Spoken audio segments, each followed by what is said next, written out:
네, 샬롬. 평안하시죠? 네, 지금부터 2023년도 신앙 아카데미 신약학교 제 4강 시작하도록 하겠습니다. 먼저 찬송가 212장 겸손히 주를 섬길 때입니다.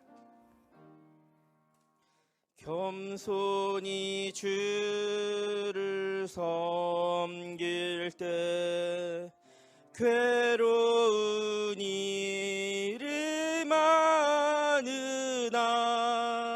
구주여 내게 힘주사 잘 감당하게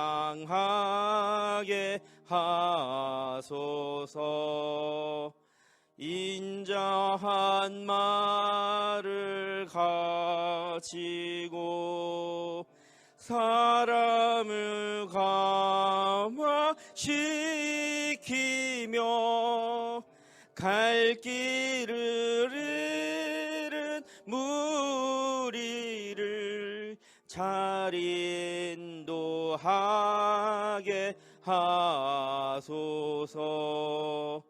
구주의 귀한 인내를 깨달아 알게 하시고 굳건한 믿음 주셔서 늘 승리하게 하소서. 장래의 영광 비추사 소망이 되게 하시며 구주와 함께 살면서 참 평강 얻게 하소서.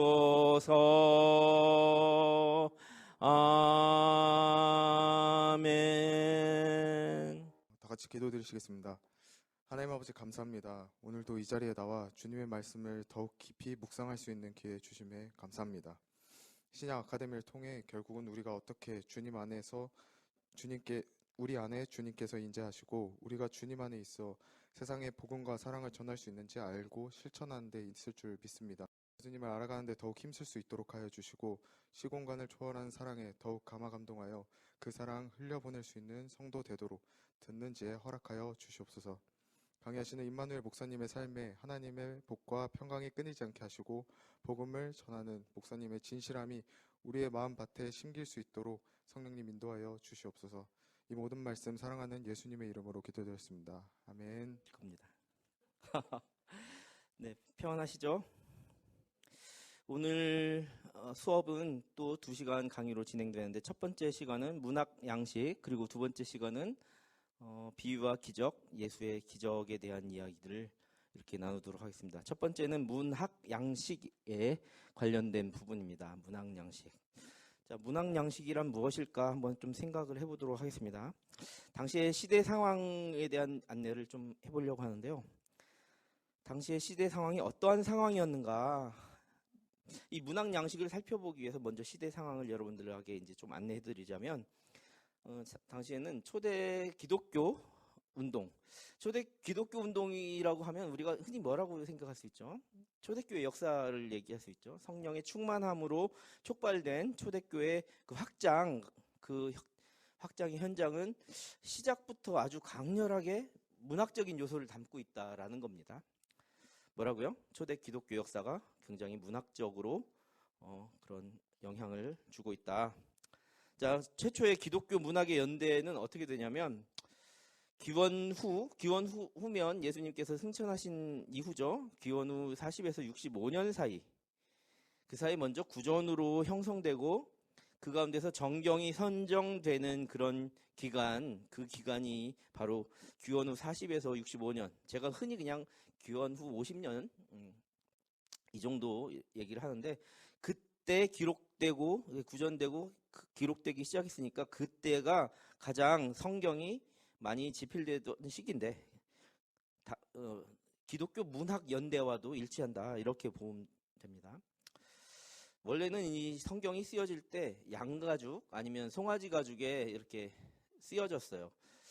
왜냐면 종이가 발명되지 않았고 막 그러다 보니까 구약 시대에는 토라, 모세 오경을 기록하던 것이 가죽 종이, 가죽에 이렇게 인쇄한다기보다는 거의 이렇게 쓰다시피 이렇게 했죠. 인쇄 기술은 신약 시대에도 없었습니다. 대부분 이제 손으로 썼는데 그 전에는 토라 같은 것을 토라는 뭔지 아시죠? 여러분 잘 아시는 모세 오경을 중심으로 양가죽이나 송아지 가죽에 썼는데 신약에서는 이제 문학의 발달이 일어나요. 그러면서 파피루스라는 비교적 아주 싼 재질의 그런 종이가 파피루스라고 그런 종이를 사용하였고 그게 굉장히 많이 보급되었어요. 왜냐하면 이 신약 성경뿐만이 아니라 당시에 문학이 발달하던 시기와 맞물리기 때문에 편지도 서신도 자주 왕래되고 하다 보니까 파피루스가 보편적으로 이렇게 확산되기 시작했단 말이에요. 그래서 이 성경도 그 재료를 사용해서 아주 편리하게 보급되는 그런 시기였죠. 성경 이외에도 당시에 많은 그 사도와 사도 밑에 있는 속사도들, 제자들이 서로에게 문안을 묻거나 편지를 쓸 때 신앙적인 마음으로 쓰기도 했기 때문에 이 정경으로 확정된 이 성경 말고도 많은 기독교 역작들, 최고의 아주 이렇게 순도 높은 신앙 간증문 같은 것들이 많이 당시에 있었다라는 것이 시대 상황입니다. 그게 이제 문학 양식을 살펴볼 때 시대 상황이에요. 자, 그렇다면 이렇게 이 점을 알 수 있죠. 정경화돼 가지고 성경으로 정해 주신 이 신약 성서 이외에 저작물들이 그렇다면 모두가 성스러운 목적을 가지고 있을까? 그렇진 않다는 거예요. 성스러운 목적은 갖지 않고 개인적인 체험과 이런 신앙의 어떤 격려의 글도 있었기 때문에 때로는 다소 교류와 맞지 않는 부분도 있어요. 그런 이외의 성경 위의 작품들은 말이죠. 그렇기 때문에 정경화가 안 됐다고도 이렇게 볼 수도 있는 거예요. 자, 하지만 그 글들, 성경과 성경 이외의 많은 글들은 당시의 실제 상황이나 정황 속에서 구체적인 독자를 지정하고 있어요. 그래서 무엇인가 말하고자 하고 무엇인가 전하고자 하는 목적으로 당시에 쓰여졌어요. 그러니까 이 성경이 집필되던 그 시기에 성경과 성경 이외의 많은 신앙서적들이 대상을 정하고 그들에게 무언가를 전하고자 하는 그런 목적으로 기록하고자 하는 그런 시대의 상황이 있었다라는 거죠. 네, 그리고 다음에 보면 그렇다면 이 시대 상황을 다시 한번 우리가 정리해 보십시다. 당시에 이 신앙서적과 아니면 이 성경은 어떤 식으로 읽혀졌냐면 개별 독서나 아니면 개인적인 목적으로 보냈다기보다는 공동체, 교회 공동체, 제자 공동체에게 보내는 그런 어떤 서신이 주를 이루었거든요. 이 서신이라고 한다면 이렇게 서신을 받은 그 교회 공동체의 지도자가 바울 선생님이 지금 이런 신앙의 글을 보냈어요 하면 어떻게 하겠어요? 그 공동체가 다 모여서 뭐라고 썼죠? 뭐라고 썼습니까? 이렇게 물어보겠죠. 그러면 제가 한번 읽어볼게요. 사랑하는 누구와 누구에게 문안하오니 하나님의 은혜와 평강이 그대들에게 있기를 바랍니다. 이렇게 하면서 낭독해 주는 게 많았다는 거예요. 그래서 개별 독서보다는 공동체 낭독 형식으로 이 성경이 많이 활용되었고 당시의 시대 상황이 그랬다라는 겁니다. 그렇다 보니까 낭독을 하기 위해서는 당시의 교회 지도자나 종교 지도자들, 아니면 편지를 읽고 있는 그 공동체의 어떤 리더들은 굉장히 교양도 있었고 또 상당한 실력의 이 독해력을 지니고 있었다. 안 그러면 글로 써진 것을 제대로 전달하지 못하고 문맹이었으면 안 되겠죠. 그렇기 때문에 고수준의 지식과 어떤 실력을 겸비한 독해력을 겸비했을 것이라 생각합니다. 그래서 개별 독서보다는 공동체의 낭독과 구전 방식으로 시행되었다. 그리고 당시의 상황을 보면 굉장히 핍박을 받던 고난의 시기였다. 그러나 로마 시대의 기독교인들이 많이 핍박을 받고 고난을 받던 시기였어요. 맞죠? 그러나 무엇이 중요하냐면 그들에게는 그러나 충분한 물적 자원이 있었다는 거예요. 원래 핍박을 받고 고난을 받으면 위축돼서 더 움켜쥐거나 아니면 도망가기 바쁠 거잖아요. 그러나 초대교회 교회 공동체는 그러지 않았다는 거예요. 문학적인 어떤 저작을 하고 편지를 써서 보내거나 아니면 받는 그런 과정에서 굉장히 압박과 도피나 숨는 과정이 있었음에도 불구하고 초대교회 운동 가운데는 그 의사를 소통하고 하는 담당자들이 존재했어요. 그래서 그것을 위해서 편지를 줄 때 감사합니다 하고 받고 위험을 무릅쓰고 그걸 전달하고 받고 하는 그런 어떤 환대하고 막 그런 분위기가 많이 있었다는 거죠. 왜냐하면 신앙으로 뭉쳐있기 때문이에요. 그런 인적 인프라도 많았고 정말 어려운 가운데서도 그런 걸 한번 보내려면 비용이 많이 들거든요. 그런데도 물적 자원을 활발하게 나누면서 그런 충분하고 활발한 고난의 시기에도 충분하고 활발한 그런 인적 물적 자원들이 있었다라는 것이 염두에 두어야 되는 겁니다. 그리고 이 초대교회 신앙 운동과 확선에 이 바로 성경을 쓰고 집필하는 이 문학들은 문학 작품들, 저술들 이런 어떤 편지들은 그 신앙 운동과 초대교회 신앙 운동과 성령 충만한 신앙 운동과 그 신앙의 전도의 확산 그런 것이 굉장히 이제 활발하게 하는데 기여를 했다는 거예요. 초대교회 기독교인들은 자신의 신앙과 신념을 권고히 하고 더 그것을 확실히 전하고 그런 어떤 독특한 초대교인들의 신앙 운동을 확산하기 위한 방편으로 당시 지중해 근동에 활발했던 그런 관습적인 어떤 수사학적인 그런 문학 양식의 수단을 충분히 활용했다는 거예요. 그러니까 당시의 문화에 최대한 적극적으로 활용하고 그렇게 문학적인 그런 활용을 수단을 강구했다라는 겁니다. 이것이 이제 그 시대의 상황에 대한 정리입니다. 이 지금까지 시대 상황에 대한 안내와 정리를 한 것을 토대로 그렇다면 신약 성서의 문학적 표현 양식은 어떤 것들이 있는지 한번 알아보도록 하겠습니다. 차근차근 좀 알아볼게요. 자, 우리가 알고 있는 흔히 서신서라고 말하는 편지를 통한 전달. 우리가 이제 그 교회 공동체에 문안하고 어떤 편지를 써서 그 서신을 보냈다는 거예요. 그러니까 이제 문학예적 표현 양식으로 첫 번째 우리가 알아야 될 것이 편지를 통한 전달이에요. 당시에 편지를 통한 전달이 활발할 수 있었던 이유는 있습니다. 왜 그러냐면 로마는 모든 길은 어디로 통한다고 했죠? 로마로 통한다고 했을 정도로 로마 제국의 가장 두드러진 장점 중에 하나는 도로가 엄청나게 잘 나 있어요. 자, 도로가 잘 나 있다고 한다면 요즘 고속도로도 잘 나고 교통망도 좋으니까 택배 하루 만에 받기도 하고 하는 거잖아요. 마찬가지로 당시에도 도로망이 잘 나 있다 보니까 확충된 도로망을 통해서 편지의 전달이 왕래가 아주 굉장히 빠른 속도로 전달될 수 있었어요. 게다가 여러분 급사 제도라고 저기 써 있죠. 급사 이제 한문으로 써 있어서 이게 뭐냐면 심부름센터 같은 거예요. 그러니까 이제 급료를 받고 일을 대신 봐주는 사람들. 그러니까 요즘으로 말하면 우편급사 같은 거, 전봇 전달하는 그런 급사, 우편. 그런 로마의 탁월한 도로망과 다양한 급사 제도가 많이 발달해 있었기 때문에 돈만 주면 어디든지 달려가서 그걸 대신 전해줄 수 있었던 그런 여건이 되었다라는 거예요. 그리고 그 당시에 스마트폰으로 이렇게 뭐 카톡 해가지고 이렇게 전화할 수 있었을까요? 아니면 뭐 이거 돌려가지고 머시머시 이렇게 하고 막 이렇게 전화하고 막 그런 어떤 이렇게 무슨 전화기라고 하죠? 막 그런 전화기가 있었을 거예요. 아무런 통신 수단이 없었죠. 네, 전서구도 가다가 활에 맞거나 매 먹이가 될 수 있으니까 확실한 통신 수단은 바로 뭐냐? 편지였다라는 거예요. 통신 수단의 일환으로 그들에게 신앙의 여러 가지 서적들을 전하려면 서신 양식을 써야 됐다. 당시 그런 어떤 통신 수단으로 당시 교육가들, 고고학자들, 상업자들, 철학자를 비롯해서 정치인, 뭐 아는 사회계층의 리더들이나 지도자들이 편지를 많이 왕래했다. 그래서 편지 형식의 당시 문학 작품들이 성경 이외에 많은 분야에서 드러나고 있어요. 자, 그리고 이러는 거예요. 제가 누구한테 어떤 편지를 받았어. 자랑스럽겠죠. 그래, 설교를 해요. 설교를 하는데 그런데 있잖아요. 차성수 목사님이 이런 말을 하셨어요. 하면서 이렇게 내가 막 예를 들어서 여러분들에게 설교 도중에 인용을 했다고 해봐요. 마찬가지로 당시의 연설과 설교와 논설에서도 이 편지 양식을 인용문처럼 이렇게 많이 쓰였어요.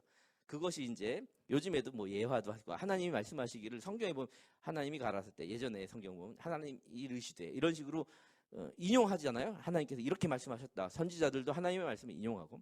근데 이제 이 편지에 받았던 어떤 내용도 이 설교나 선포 시간에 많이 인용하였다라는 거죠. 그러니 처음에는 성경이라고 정해지진 않았지만 바울이 갈라디아나 아니면 뭐 고린도나 아니면 뭐 빌립보나 이런 교회 로마나 이런 그 로마 교회 공동체나 이런 데다 보낸 편지를 처음에는 설교 시간에 거기서 모여 있는 시간에 그걸 갖다가 많이 인용해서 사랑하는 예를 들어서 요한이 쓴 편지 같으면 그 공동체에서 그때 요한 사도가 말씀하시기를 사랑하는 자여 네 영혼이 잘된 것 같이 이렇게 말씀하셨어요.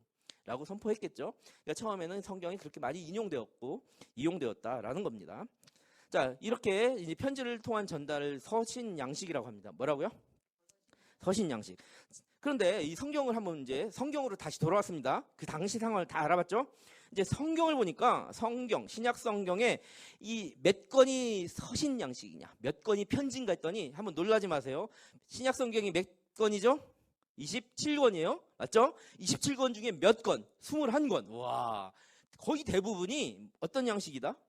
편지를 통한 서신 양식으로 쓰여졌던 것이다 라는 거예요. 이 21권이 어떻게 이루어져 있는가? 바울 서신이 13개 서신서라는 거 잘 아시죠? 바울이 저자로 알려진 바울 서신이 13개 서신서. 그럼 요한이 쓴 편지 요한 서신서죠. 요한 1, 2, 3서. 또 베드로 서신서, 베드로 전후서. 그리고 그의 저자가 있는데요. 유다서와 야고보서. 유다는 누구입니까? 유다는 우리가 흔히 이제 잘못 알면 가룟 유다 아니면 다른 유다들 생각할 텐데 주의 형제 유다라고 표현하는데 그것은 야곱의 형제 유다, 주의 형제 유다 해서 예수의 동생이에요. 예수의 동생 동명이인 유다라는 유다서는 예수의 동생이에요. 예수의 형제. 근데 예수님은 동정녀의 몸에서 낳기 때문에 예수의 형은 없겠죠. 예수의 동생입니다. 그리고 야고보서도 서신서인데 야고보서의 저자는 예수의 형제 야고보라고 돼 있어요. 마찬가지로 예수의 동생이겠죠. 자, 그렇다면 그냥 우리가 알려진 바대로 그냥 흔히 볼 수 있는 이 관점으로 보면 예수님 밑에 유다와 야고보라는 형제 두 명의 남동생이 또 있었을 것이다라고 짐작할 수 있겠죠. 그리고 작자 미상의 서신서가 있습니다. 히브리서는 작자가 누군지 잘 몰라요. 어떤 사람 바울이었다고 하고 어떤 사람 누구라고 하고 이런 이야기들이 분분한데 작자가 미상이에요, 사실은. 그래서 히브리서까지 해서 21권이 몇 권이요? 21권이 서신서의 양식을 가지고 있습니다. 21권이 서신서의 양식을 가지고 있어요. 그래서 편지를 통한 전달 서신 양식이 바로 신약 성경 21권이 서신이다. 그렇다면 나머지 성경 중에서는 그런 문학 양식이 안 드러나는가? 그렇지 않다는 거예요. 우리가 묵시록이라고 하면 계시록에 보면 계시록 2장 1절부터 3장 20절까지 소아시아 7교회에 대한 보내는 편지의 내용이 그냥 묵시록 계시문학 안에 들어와 있다는 거예요. 그러니까 일반 책 안에도 신약 성경의 일반 책 안에도 서신의 내용이 언급되어 있는데 그런 또 일례가 사도행전 15장 23절부터 29절까지 보면 예루살렘에 사도회의가 일어나는데 거기 사도회의에서 회의했던 내용들을 이방인 교회들에게 보내는 편지의 내용이 있어요. 안디옥, 시리아, 실시리아에 있는 이방인 신자들에게 대한 편지에 대한 보도 내용이 사도행전 15장에 나온단 말이에요. 그런 것처럼 서신서 위에 일반 책 안에서도 서신의 내용들이 이렇게 언급되어 있다. 그래서 편지를 통한 서신 양식이 신약 성경의 가장 주를 이룬다라는 겁니다. 그걸 좀 더 구체적으로 좀 이제 알아보려고 합니다. 아까 바울의 서신서가 몇 건이라고 했죠? 13권. 13권 한번 좀 이렇게 볼게요. 바울의 서신 편지 13권의 서신서를 보면 바울의 서신서는 어쩌면 구전된 다른 성경보다 가장 먼저 내용을 정리하고 하기 전에 가장 먼저 편지 형식이 가장 많이 일어났기 때문에 바울은 교회를 개척하고 멀리 떠나면 그 교회를 위해서 편지를 썼단 말이에요. 거기서 뭔가를 물어보면 거기에 대한 회신을 하기 위해서 또 편지를 썼단 말이에요. 그러다 보니까 사실은 모든 성경 중에서 가장 최초로 기록된 게 오히려 바울 서신서들이에요. 그래서 지금도 남아있는 최초의 기독교 서신 저작물이 무엇인가 하면 바울 서신이다. 그런데 이 바울 서신은 아까도 말했지만 낭독 형식으로 이용되기 위해서 서로 교환하고 나누던 첫 번째 문서다. 내가 편지를 보냈어요. 그러면 여기서 여기 장로님이 그 편지를 받아가지고 이 바울 사도가 이렇게 편지를 보냈는데 하면 옆에 있는 또 B 장로님이 그거 한번 봐봐 같이 보자 이렇게 했겠고, 예배 시간에 C 장로님과 D 집사님, E 권사님 막 이런 분들이 다 그것을 같이 공유했겠죠. 그런 것처럼 초대교회 서로 교환하고 있고 나누던 첫 번째 문서는 어떤 것이었냐? 바울 서신서들이다. 그런데 이 바울 서신서는 양식이 있어요. 양식, 표현 양식. 이 서신 양식이 있는데 그것이 굉장히 고전적이고 당시의 고전 문학과 일치한 그런 세부적인 독특한 그런 어떤 수학적인 표현을 사용하는데, 이런 거죠. 아까 그랬잖아요. 바울 서신서 아무거나 이렇게 딱 이렇게 펼쳐봐도 아주 명확하죠. 네, 갑자기 그냥 펴가지고 보겠습니다. 자, 고린도 전서만 봐도 하나님의 뜻을 따라 그리스도 예수의 사도로 부르심을 받은 바울과 형제 소스데네는, 이게 바울과 형제 소스데네, 이 편지를 보내는 바울이 어디에? 고린도에 있는 하나님의 교회 곧 그리스도 예수 안에서 거룩하여지고 성도라 부르심을 받은 자들과 쭉쭉쭉 해서 하나님 우리 아버지와 주 예수 그리스도로부터 은혜와 평강이 있기를 원하노라 하고 인사말을 딱 써요. 그리고 나서 많은 내용들을 하고 싶은 본문, 그리고 마지막에 축복하면서 어떻게 하냐? 작별 인사를 하죠. 앞으로 또 보고 싶고 막 이런 얘기들, 아니면 언젠간 내가 갈게요, 아니면 하나님의 평강이 여러분과 함께 계속 있기를 바라요, 이런 식으로 그 당시에 많이 이루어져 있던 그런 어떤 수학적인 언어 표현으로 문안 인사, 본문, 축복, 작별 인사 등이 그 안에 고전적 서신서의 양식을 그대로 갖추고 있다. 하지만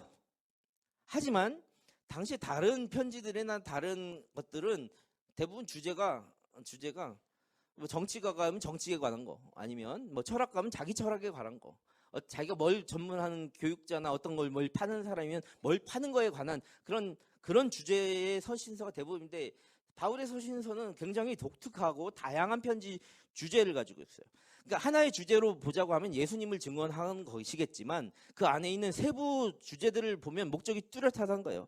어떤 교회, 어떤 공동체 보내느냐에 따라 그 수신 공동체에 꼭 필요한 부분이 있을 거예요. 그래서 진정성 있는 표현들을 거기다가 세부 주제에 담아서 보낸 거예요. 빌레몬서 같은 건 굉장한 추천서 같죠. 그리고 로마서는 신학적 변증과 주장을 하고 있어요. 이신칭이라는 신학적 변증과 주장을 하고 있어요. 근데 좀 이따 나오겠지만 로마서의 첫 번째 의도는 그게 아니었는데 그런 결과를 나타냈어요. 또 데살로니가 전서 같은 건 주제가 굉장히 간단하고, 갈라디아서는 이신칭의 소이신칭이서라고 하는 것처럼 굉장히 복잡하고 교리적인 주제를 다루고 있다는 거예요. 이렇게 바울의 서신서 13권의 서신서를 좀 알아봤습니다. 그러면 이 바울의 편지 서신서의 세부 분석을 한번 해보도록 할게요. 바울의 편지들은 그 편지의 내용이 어떻게 단순하지 않고 복합적으로 구성되어 있다는 거예요. 자, 수신자들은 한 회중을 가르치는 것이 아니라 그 공동체의 광범위한 지도계층, 그러니까 이 수신 편지를 충분히 읽고 이해하고 교리적으로도 이해하고 설명할 수 있어야 되니까 그 공동체의 광범위한 지도계층, 아까 말했던 A 장로님, B 장로님, C 장로님, D 권사님, E 집사님, 이런 광범위한 지도계층들을 향하고 있다는 거예요. 그런데 이것을 혼자만 보게 한 게 아니라 우리 도서관에 보면 이 사람도 보고 또 저 사람도 보죠. 이걸 회람한다고 하잖아요. 마치 도서관에 있는 도서처럼 서로 돌려볼 수 있도록 회람서신용으로, 너만 봐 이게 아니라 회람서신용으로 보냈다. 그러나 굉장히 복합적인 그런 구성이 되어 있는데, 또 보면 거기에 이런 내용들이 있다는 거예요. 전승의 요소는 뭐냐면 예배 의식들, 믿음의 교리적 고백들, 아까 말했던 로마서 같은 게 이신칭이 이런 믿음의 교리 고백이나 마찬가지죠. 또 그 안에 찬송하는 내용들, 또 예수님께서 하신 말씀의 인용들, 예수께서 이렇게 말씀하셨다 하는 이런 어떤 전승적 요소가 그 안에 담겨져, 굉장히 복합적으로 잘 담겨져 있고, 이 편지를 작성할 때 이건 되게 중요한 부분이에요. 편지 작성에 세심한 배려가 있다. 한번 따라해 볼게요. 편지 작성에 세심한 배려가 있다. 저거 정말 중요한 내용입니다. 뭐냐면 바울의 서신서에는 그 당시 그리스 로마 시대의 문학 기법이 담겨져 있어요. 근데 바울이 어떤 사람이었죠? 헬라 문학에 충실했고 헬라파 철학자들과 언쟁을 해서 질지 않을 정도로 철학적으로도 굉장히 뛰어났고 히브리 문학의 최고봉이라고 할 수 있는 히브리 신앙의 바리새인 중에 가말레 문화생의 박사학위가 있는 사람이에요. 언어는 아람어, 헬라어, 로마어 그리고 뭐 지중해에 많은 그 당시 뭐 터키도 가고 안디옥도 가고 막 이렇게 할 때 보니까 많은 언어들을 쉽게 다른 사람보다 쉽게 능통했다. 적어도 5개국어는 하지 않았을까라는 생각을 합니다. 그래서 그리스 로마 시대의 모든 문학 기법이 있었는데 그걸 검증하고 막 이렇게 표현하기 위해서 스승과 제자와 함께 연구하는 그런 풍토가 유대 문화 방식에 있거든요. 가말리엘 문화생이라고 하면 가말리엘 어떤 그 어떤 지식들을 전할 때 거기에 제자들이 있었고 제자들이 함께 하나의 논문집이나 하나의 연구 자료를 발표하듯이 유대교의 어떤 그런 풍습을 그대로 가져와서 제자와 함께 연구하는 유대적 문화 방식을 연구했어요. 아까 고린도전서에서도 바울 혼자 하지 않고 바울과 누구 한 명을 같이 끌어오잖아요. 이 얘기가 바로 어떤 스승과 제자와 함께 연구하는 그런 문화적 방식이 있다. 그리고 이 성경 바울 서신 안에는 강렬한 성령 체험과 강렬한 자기 상상력을 그냥 있지도 않는 막 이런 게 아니라 굉장히 상상력을 딱 포함하는 대화법. 이게 뭐라고 하냐면 다이어트라이브라는 요소. 다이어트라이브라는 당시 상상력을 포함한 대화법. 다이어트라이브라고 합니다. 그런 요소과 또 성경에 보면 바울 서신이 가장 교리적이에요. 굉장히 논증적이고 변증적이란 말이에요. 그래서 전문적 성서 방식인 이 얘기는 들어봤을 거예요. 미드라시라면 어디선가 한번 들어봤는데 이게 도대체 뭔가 어디 뭐 신학서적이나 이런 데서 미드라시 뭐 이런 얘기가 나오는데 이게 뭔가 이것은 바로 전문적인 성경 해석. 그래서 다이어트 라이브와 미드라시 요소가 굉장히 많이 드러나요. 누구한테? 편지 작성하는 세심한 배려가 있는 바울에게서.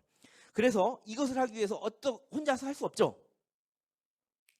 맞죠? 여러분들 아무리 머리가 좋아도요. 대학원에도 대학원 그 교수 밑에 박사학위 제자들이 엄청 많아요. 논문 하나 써도 2저자, 3저자 해가지고 자기 제자들 다 끌어오거든요.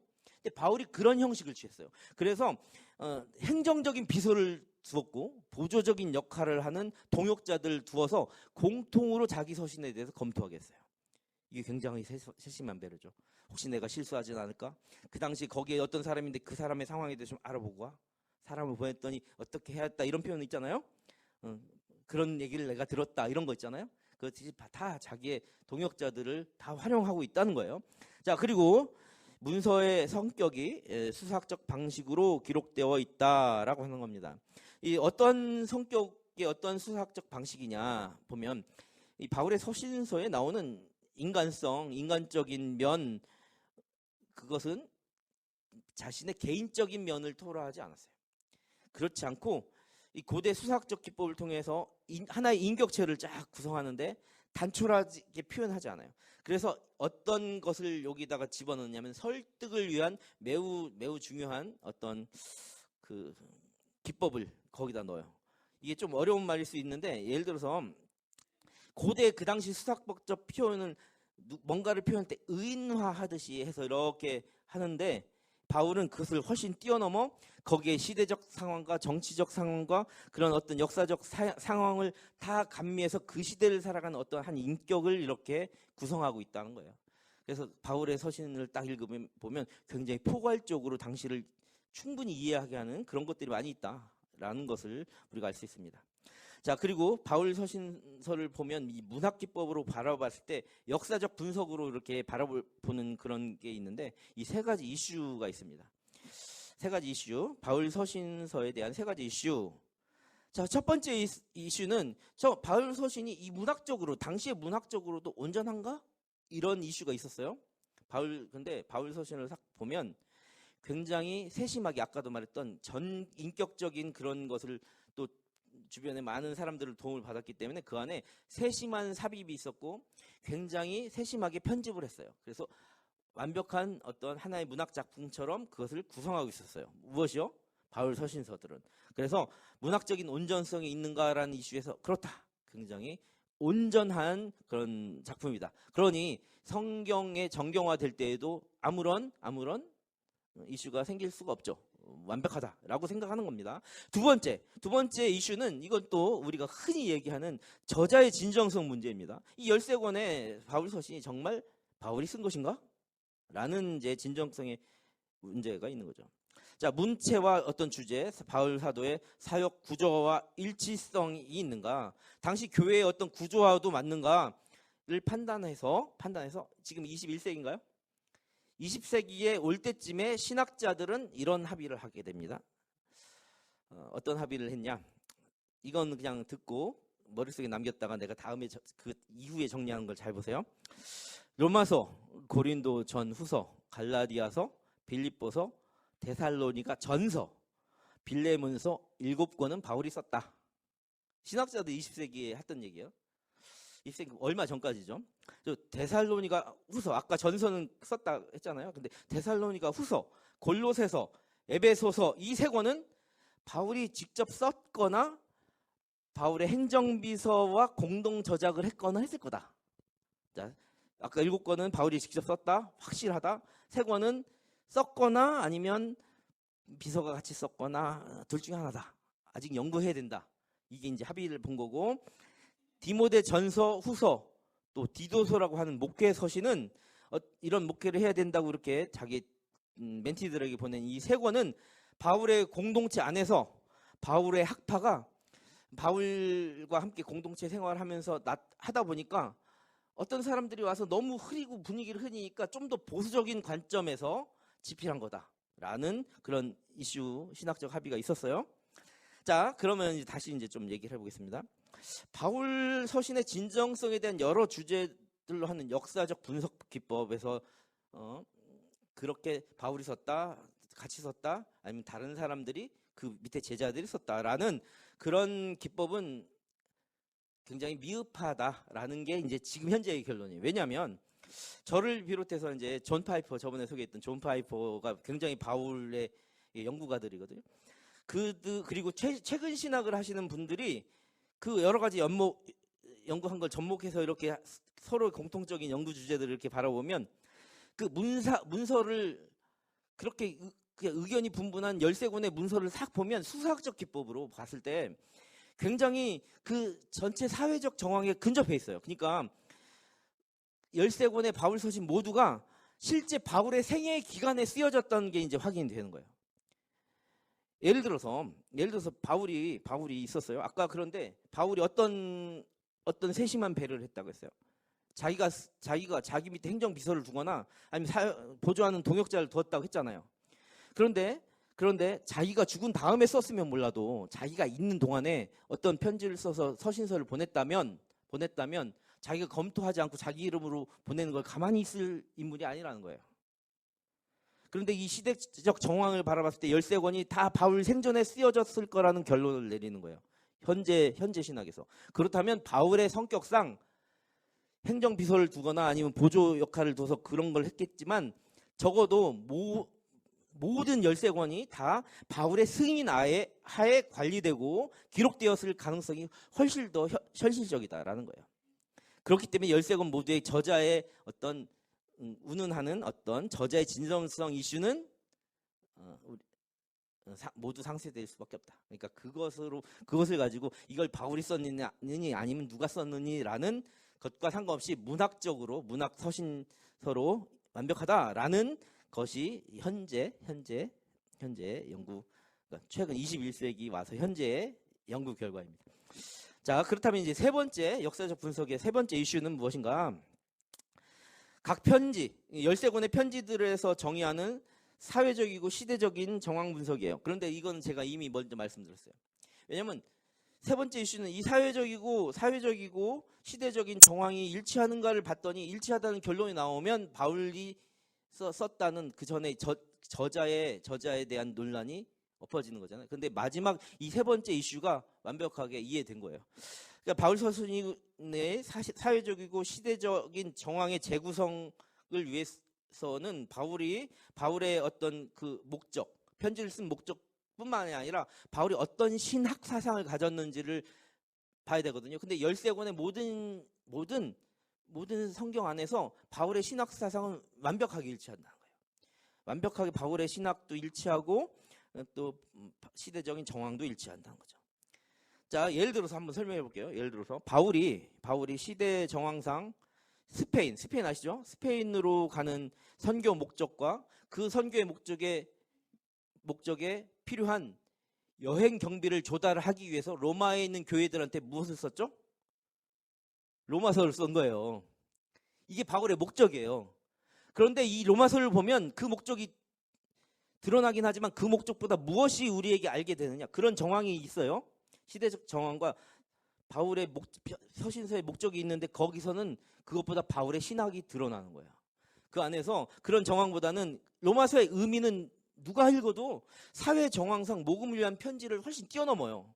누가 읽어도 이거는 바울의 신학이자 기독교 근본 교리 이신 칭의에까지 확장되고 있는 거예요. 그러니 그런 정황, 어떤 신학 사상 이런 것까지 다 이렇게 판별하지 않고는 이거는 뭐 복음 편지네 이렇게 생각하면 이게 바울이 쓴 게 맞아 이렇게 얘기할 수도 있겠죠. 그러나 그렇지 않다. 그래서 이 세 가지 이슈를 바울 서신의 역사적 분석의 세 가지 이슈를 다 온전하고 진정성 있고 또 사회적이고 시대적인 정황이 충분히 드러나는, 거기에 신학적인 바울의 목적도 분명하게 드러난다라는 겁니다. 자, 이것이 이제 그래서 지금까지 알아본 우리가 서신서 어떤 거요? 서신서 문학 양식이 어떤 양식이 있다고요?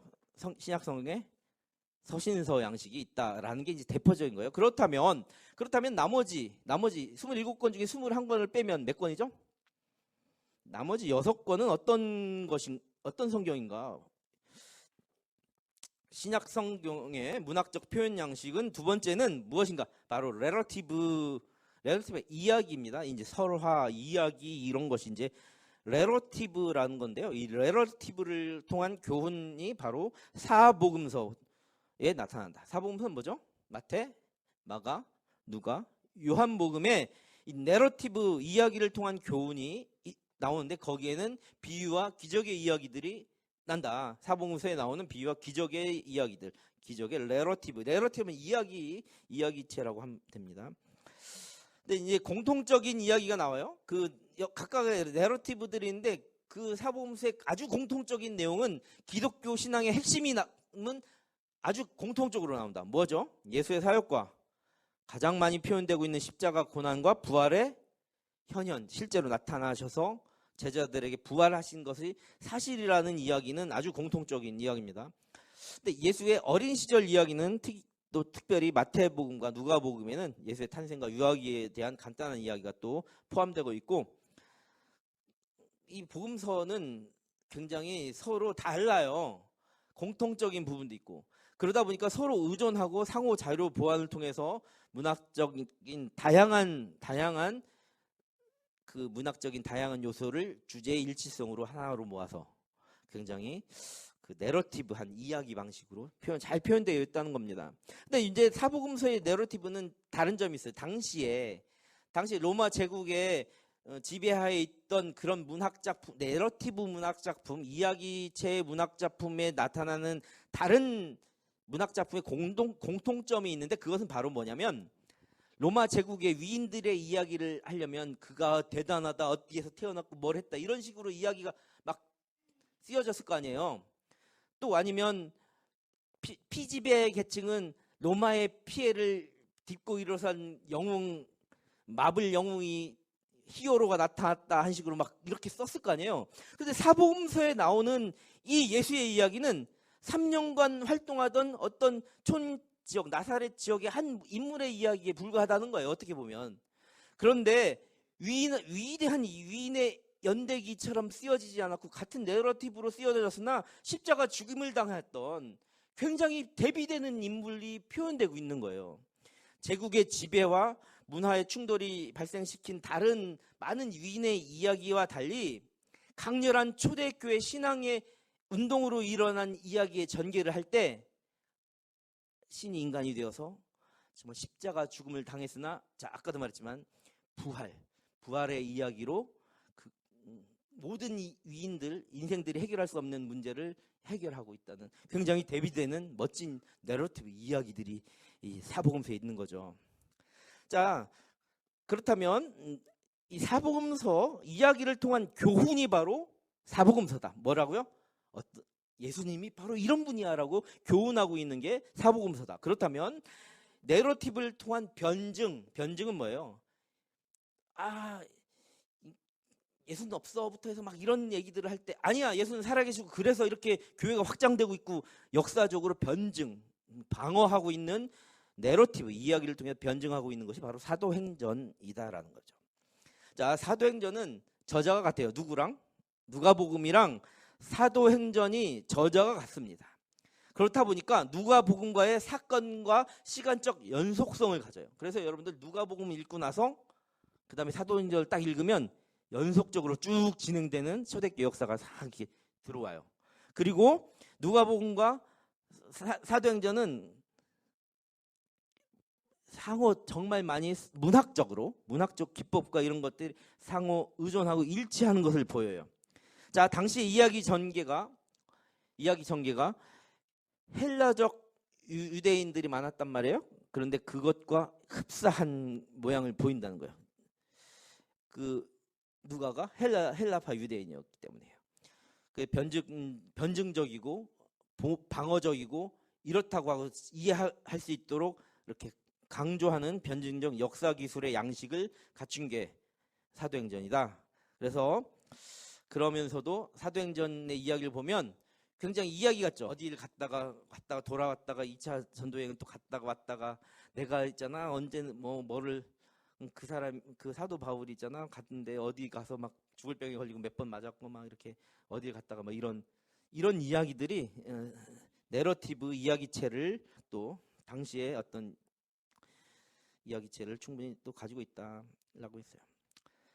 그런데 이 사도행전의 서문 시작할 때 이 서문을 보면 역사서와 같이 변증적인 역사서와 같이 굉장히 공식적으로 드러내요. 이 무슨 얘기냐면 사도행전 앞에 딱 볼게요. 제가 사도행전 읽어드려보세요. 네, 읽어드리면 안 된다고 하시지 않을 거 아니에요. 1장 1절에부터 내가 한번 읽어볼게. 잘 들어보세요. 데오빌로여, 내가 먼저 쓴 글에는 무릇 예수께서 행하시며 가르치기를 시작하신부터 그가 택하신 사도들에게 성령으로 명하시고 승천하신 날까지의 일을 기록하였노라. 그가 고난받으신 후에 또한 그들에게 확실한 많은 증거로 친히 살아계심을 나타내사 40일 동안 그들에게 보이시며 하나님 나라의 일을 말씀하시니라. 사도와 함께 모이사 그들에게 분부하여 이루시되 예루살렘을 떠나지 말고 내게서 들은 바 아버지께서 약속하신 것을 기다리라. 이렇게 말하면서 서문을 시작하는 거예요. 그러니까 예수께서 승천하신 까지의 이야기를 내가 얘기했는데 그가 이 땅에서 40일 동안 해서 어떤 운동이 일어났고 그것을 통해서 어떻게 진행되는 것을 내가 이제 얘기해 줄게 데오빌로야. 이렇게 얘기하는 거예요. 즉 다시 말해서 이 내러티브 이야기를 통해서 변증하고 있는 거예요. 사도행전은 그래서 서문을 공식적인 문서로 이렇게 수신자를 표현하며 굉장히 친숙하게 보고서처럼 공식적인 문서처럼 열고 있어요. 그리고 이 사도행전은 당시 그리스 로마 시대의 문화적 어떤 조명을 잘 했고 그것을 그리스도의 부활을 통한 초대교회 당시에 열렬하고 아주 강렬한 초기 기독교 성령 체험의 역사적 현장을 강조하려고 했었다라는 것을 그래서 내러티브를 통한 변증의 이야기가 사도행전이다. 네, 충분히 이제 좀 이해가 되셨어요? 네. 그렇다면 이제 신약 성경의 문학적 표현 양식의 내러티브 세 번째는 무엇인가? 그것은 바로 묵시 형태의 내러티브다. 요한계시록이죠. 자, 묵시가 뭐죠? 묵시.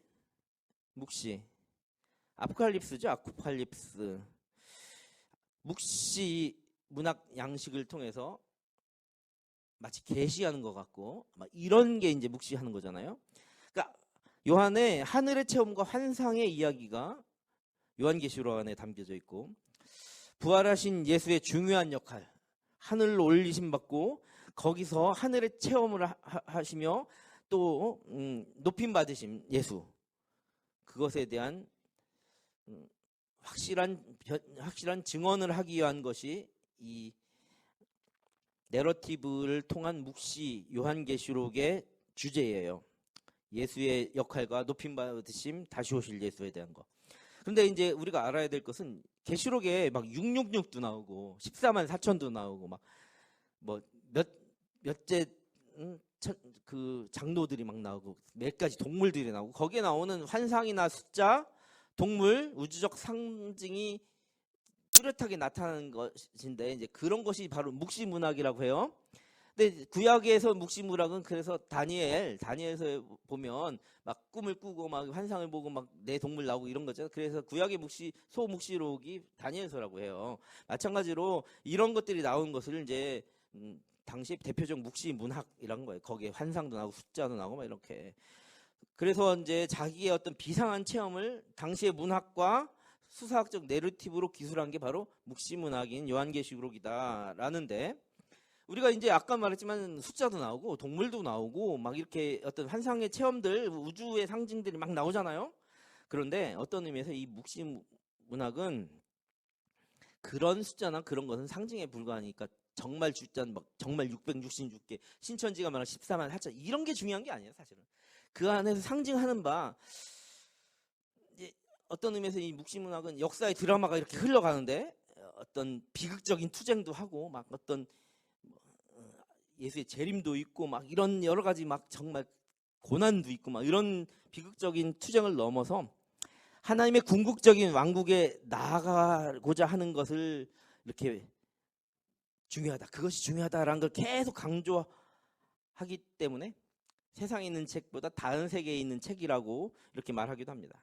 근데 중요한 것은 이 고난의 역사의 어떤 끝, 그러니까 대단원의 마지막에 그것이 이루어진다라고 하기 때문에 우리가 살아가다 보면 우리의 대단원의 마지막은 언제죠? 죽음이요. 그 죽음은 우리가 피해갈 수 없잖아요. 어떤 사람 그래서 이 세상 책이 아니라고도 하지만 실제로는 우리가 맞붙어 있는 책이다. 우리의 죽음의 순간에 바로 그 묵시를 통해서 나타난 그 계시와 하나님의 심판은 별개가 될 수 없기 때문에 현세의 책이다라고도 할 수 있는 거예요. 자, 그러니까 이 책 묵시문학인 요한계시록 안의 이야기 레러티브는 그 막 숫자에 연연하고 막 신천지처럼 그렇게 읽는 것이 아니라 그래서 막 현실을 도피하거나 어떻게 해야 된다 이렇게 하는 걸 장려하는 것이 아니라 역사의 처음과 알파 대신 역사의 처음과 오메가 대신 역사의 마지막까지의 주관자가 누구다? 하나님이다. 그 안에 있는 인생사가 정말 힘들기도 하고 죽을 것 같기도 하고 여러 가지 통치의 과정에서 행복하고 뭐 즐거운 일도 있지만 때로는 고난받을 수 있잖아요. 그것이 인생사인데 처음과 마지막 대신 하나님의 통치 안에 우리 인생이 고난도 있고 절망도 있고 그런 고통도 있으나 그 안에 있다는 믿음을 잃지 말아라. 끝까지 그 믿음을 잃지 말고 역사의 주관자이신 하나님처럼 내 인생의 처음과 마지막도 하나님의 통치를 받는다. 그러니 현실의 고통에 충실히 맞서가서 믿음을 지켜라 라는 것이 계시록의 주제예요. 근데 그것을 알지 못하고 숫자 이론이나 어디 혹해가지고 무슨 무당 찾듯이 다니는 사람들이 신천지 다니는 사람들이에요. 신천지뿐만이 아니라 계시록을 가지고 막 이렇게 사람들 겁주고 그런 게 인생사가 다 고난이 있고 다 고통이 있잖아요. 그래서 어쩌라고 666이 어쩌라고 14만 4천이 어쩌라고 그것이 중요한 것이 아니다. 우리 인생의 주관자가 처음과 마지막까지 그런 굴곡들이 있으나 믿음을 지켜나가라. 그것이 계시록에 우리 인생을 계시하고 있는 하나님의 말씀인 거죠. 무슨 얘기인지 이제 여기까지 좀 들으셨나요? 네, 감사합니다. 지금까지 이제 문학 양식, 서신 양식, 그리고 내러티브 양식에서 교훈과 또 변증과 또 묵시까지 알아보았습니다. 지금부터 5분 정도 쉬고요. 나머지 강의를 계속 이어가도록 하겠습니다. 감사합니다. 지난주 과제 한번 생각해 보겠습니다. 지난주 과제. 첫 번째, 예수님도 별명이 있었을까요? 무엇이었을까요? 발표하신 분 거 한번 소개를 해볼까? 굉장히 기묘자라 묘사라 임마누엘이라 뭐 중보자다. 어떤 이는 엘리야라고도 부르기도 했죠. 그 당시에. 예레미야나 뭐 선지자 중에 일부인가 뭐 이렇게도 얘기했고. 주는 그리스도, 예수 이름이 예수 나사렛 예수였는데 그리스도 또 하나님의 아들 뭐 이런 이야기들을 많이 했겠죠. 근데 별명이 있었죠. 그런데 굉장히 좋은 별명인데 치욕스럽게 불렸어요. 그 중에 하나가 죄인들의 친구다. 네. 세리와 죄인의 친구. 저기는 세리와 죄인의 친구 아니냐? 자, 여러분들이 지금 조사해왔던 예수의 별명 대부분이 위대하고 좋고 막 선지자 중에 하나이거나 막 이런 거가 많았죠. 근데 예수님께서 가장 기뻐한 별명이 무엇일까라고 생각했는데 은혜의 해를 선포하시며 스스로가 낮은 자, 억눌린 자를 구원하고 회복하고자 하는 그의 사역의 선언에 나왔던 것처럼 실제로 죄인과 세리의 친구였죠. 그래서 예수님은 힘있고 높은 스스로 교만한 사람들보다 약하고 소외된 사람들을 찾았다. 그런데 사실은 그 죄인과 세리가 보잘것없는 저와 여러분의 모습입니다. 우리의 친구였죠. 상처받고 아픈 자에게, 건강한 자에게 의사가 쓸데없다. 병든 자에게 필요한 거 아니냐라고 하며 스스로를 세리와 죄인의 친구였음을 자랑스럽게 여기셨던 예수님의 진정한 별명이 또 그것이 아니었을까라고 생각해 봅니다. 그렇다면 이제 두 번째 과제에서 유태인은 왜 세리를 미워했을까?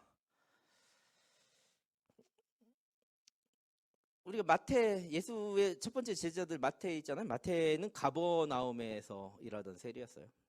예수님이 예루살렘에 가는 그 길목에 있었던 우리 삭개오 이야기도 같이 나눴잖아요. 거기서는 여리고에서 만났던 세리장이었어요. 사람들은 세리를 제자로 맞이하거나 세리장이면 또 엄청 더 부를 많이 더 일반 세리보다 축적했을 테니까 많은 사람들이 싫어했겠네요.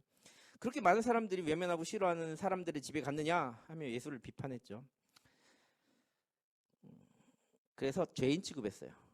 같은 동족의 피를 빨아먹으며 지배계층의 손을 마치 우리 요즘으로 말하면 친일파 같은 존재라고 생각했던 거예요. 그런데 이 당시의 어떤 시대적 정황을 알아야 됩니다. 로마 제국이요. 세리나 세리장을 임명했거든요. 그 민족 중에서 뽑았어요. 그런데 어떤 사람을 세리나 세리장으로 뽑은지 아세요? 세금을 가장 많이 걷고 오는 사람한테 그 직책을 주었어요. 자, 이 얘기는 뭐예요? 동족의 피를 가장 빨아먹고 가장 핍박할 수 있는 놈들을 그 당시에 사람들 생각으로 놈들을 세리장으로 세웠으니 얼마나 죄인 중에 괴수 같은 사람이 있겠어요. 동족의 피를 빨아먹는. 때로는 특정 지역의 세금 징수권을 지들끼리 사고팔기로 했어요. 권리금을 받고. 더 이상 나는 사람들의 손가락질 받기 싫으니까 어디 가서 이제 한몫 거뒀으니까 다른 데 가서 조용히 모른 척하고 살래니까 이 자리를 네가 해야 하면서 이런 식으로. 자, 엄청나죠? 그러니 당시 사람들이 세리를 바라보는 시선이 어땠을까? 그렇다면 그런 삶을 살던 세리와 세리장이 예수의 제자와 예수를 영접하는 자가 되기 위해서는 얼마나 많은 삶의 변화가 일어났을까? 자기의 모든 생명, 재산, 이득을 다 내려놓고 하나님 앞에 무릎 꿇는 거잖아요. 어쨌든 유태인은 왜 세리를 미워했을까? 이런 역사적 배경이 있었다라는 것을 조금 더 알 수 있겠죠? 자, 생각해보기 과제물 세 번째, 100데나리온과 1만 달란트의 양은 어느 정도인가요? 100데나리온과 1만 달란트, 로마의 그 은 동전 하나가 데나리온이라고 했거든요. 그 당시 헬라의 데나리온이 드마크라라는 그 은전과 같은 크기의 은전이어서 같은 값어치였어요. 자, 이제 그걸 이제 이야기로 하면 한 데나리온이 한 사람의 하루 품삯이에요. 요즘 시급 얼마예요? 최저 10,000원이에요? 네? 그 거의 10,000원 잡고요. 10,000원 잡고 그 당시 노동자도 뭐 5시간 하고 퇴근하지는 않았을 거예요. 네, 하루 일당을 받기 위해서 10시간 노동을 했다 치고 대략 10만 원 이렇게 잡으면 하루 일당 10만 원 잡으면 그 데나리온이 얼마죠? 10만 원. 그럼 100 데나리온은 1,000만 원. 1,000만 원인데 여러분들 그 당시에 안식일을 지키기 위해서는 주 6일 근무를 했겠네요. 그럼 30일 중에 한 달 25일이네요. 그럼 100 데나리온이면 25일씩으로 몇 개월이죠? 4개월치 임금 정도 되는 거예요. 네. 그러니까 4개월치 임금 정도 빚진 자를 죽일 듯 살 듯 했던 거예요. 그렇다면 그 4개월치 임금 정도, 지금 당시 돈으로 한 1,000만 원 정도 빚진 사람을 막 죽일 놈 살릴 놈 했던 그 사람은 얼마를 빚졌을까? 얼마를 그 인생의 주인 같은 그 왕한테 빚을 졌을까 하면 10,000달란트인가요? 1만 달란트죠. 1만 달란트. 그럼 한 달란트가 몇 데나리온인지 보면 되겠네요. 자, 6천 데나리온이 한 달란트예요. 6천 데나리온, 6,001. 엄청나네요. 그죠? 6,001이면 몇 년이에요? 하여튼 뭐 그래요. 그런데 6,001 곱하기 만 무슨 얘기인지 아세요? 한 달란트가 6,001인데 10,000달란트면 6,001 곱하기 만. 그럼 10조 정도 됩니다. 10조. 1,000만 원 빚진 사람이 10조. 자, 10조 되고 10조를 일당으로 25일, 한 달에 25일 치는 것으로 하면 20만 년입니다. 네.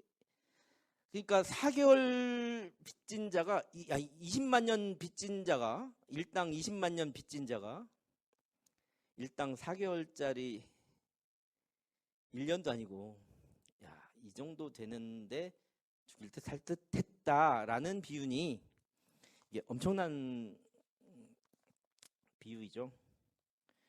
그러니까 사람들이 잘 모르지만 너는 하나님으로부터 그 정도의 죄상을 받은 존재다라는 것을 망각하지 말고 살아라.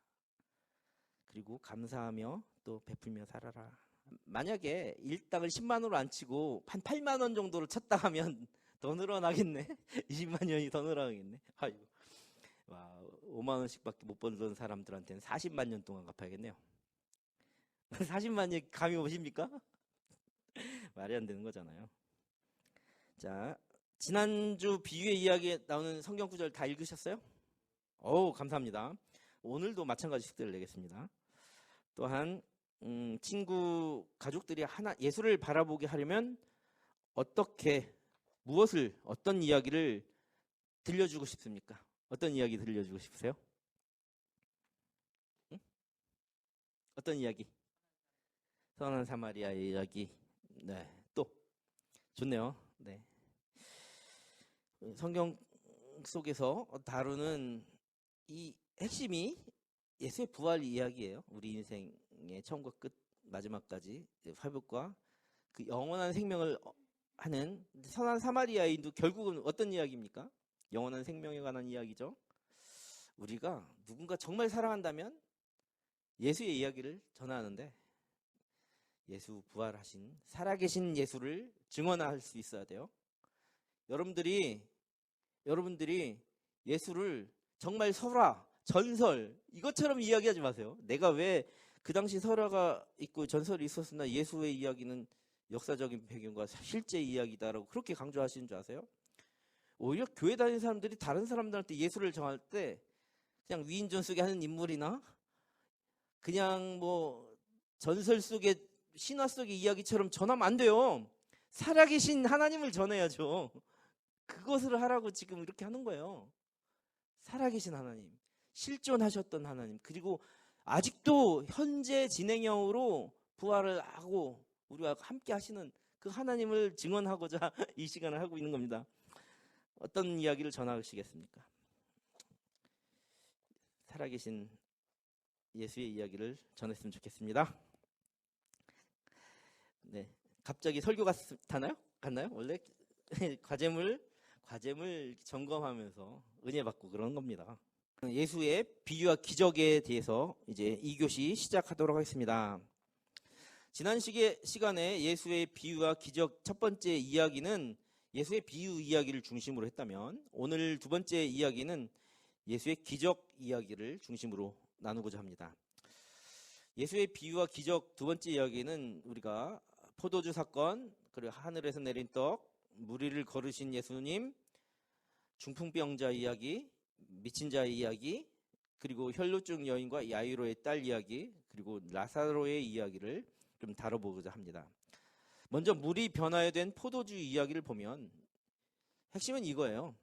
예수님의 기적은 그 기적을 통해서 즐겁고 먹고 마셨다, 이것이 아니라 결국 하나님을 영화롭게 하려는 목적으로 베풀어진다라는 겁니다. 자, 첫 번째, 그 포도주의 사건은 뭐예요? 인간의 필요에 대한 응답이 이루어진 거잖아요. 정말 간절히 절실한 그 순간에 인간의 필요에 대한 응답의 이야기였고, 예수님이 기적은 첫 번째 예수의 기적을 통해서 예수가 곧 하나님이신지 누구이신지를 드러내는 사건이었고, 그 기적을 통해서 예수는 누구를 드러낸다? 하나님의 영광을 드러내고 그 주변 사람들로 하여금 믿음을 굳건하게 한다라는 것이 물이 변화에 된 포도주의 이야기입니다.